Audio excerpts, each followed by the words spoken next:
চমৎকার হাদিসে কুদসি। আবু হুরায়রা রাদিয়াল্লাহু তাআলা আনহু হতে বর্ণিত, রাসূল সাল্লাল্লাহু আলাইহি ওয়াসাল্লাম বলেছেন, আল্লাহ বলেন, আমার বান্দা যখন নেকি করার ইচ্ছা করে আমি তার জন্য একটি নেকি লিখি যতক্ষণ সে না করে। যখন সে করে আমি তার 10 গুণ লিখি।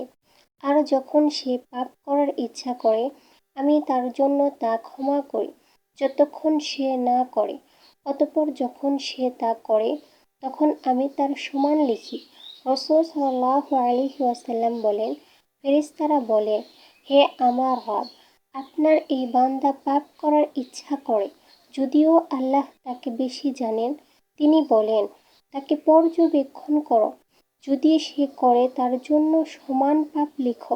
যদি সে ত্যাগ করে তার জন্য তা নেকি লিখো, কারণ আমার জন্যই সে তা ত্যাগ করেছে। ভিডিওটি ভালো লাগলে কমেন্টে বলে যাবেন এবং সাবস্ক্রাইব করুন।